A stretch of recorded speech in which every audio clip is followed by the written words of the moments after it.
Sabi ko dun sa last video natin, bibili ako ng mga tools na pwede natin gamitin sa pag-review ng mga power bank, power stations. So, dumating na. Galing sa Shopee itong dalawang to.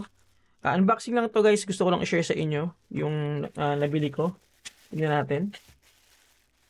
So, sabi ko nga, gusto kong gumawa ng mga videos na ganito. Yung, ano lang, unscripted. Okay? So, this one is a, watt meter or power meter. Medyo parang gamit na tayo yung nakuha ko or madumi. Pero okay lang yan. Lilinisin na lang natin.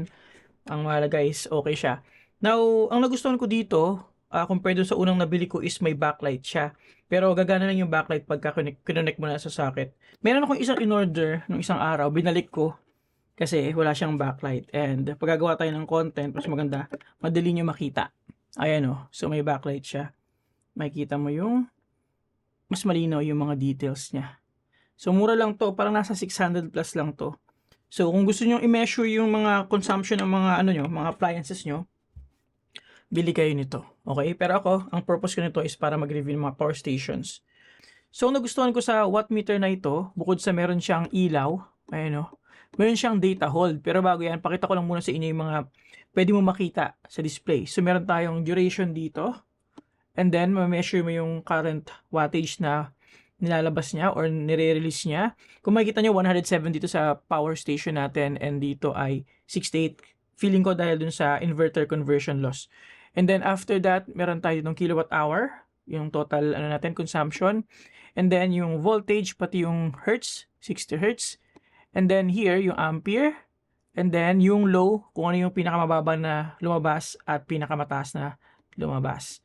Okay, so again, yung display at multiple readings, and then meron siyang data hold. Meaning, pag tinanggal mo siya, ayan, ma-maintain niya pa yung ibang details. Kagaya nito, yung low and yung kilowatt hour, ma-maintain niya yan or ma-hold niya.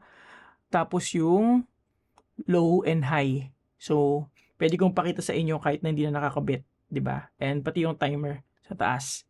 So, makikip niya yung data, 'di ba? So, maganda 'yun for our future content. Okay? So, 'yan. Kasi meron ako ditong luma ako na na watt meter. So, for example, ito yung aking lumang watt meter. Wala siyang memory function, wala siyang built-in battery. So, pag hindi nakakabit sa power station or sa socket, wala siyang data. Ayan, may backlight din naman siya, pero mas malakas yung backlight nito. Pagpatungin nga natin. Ayan o. So, mas malakas yung backlight nito kumpara dito. And wala siyang memory hold function. So, bumili ako ng bago. Okay? Para mas madali ko mapakita sa inyo yung mga details. And check this out guys. So push ko na.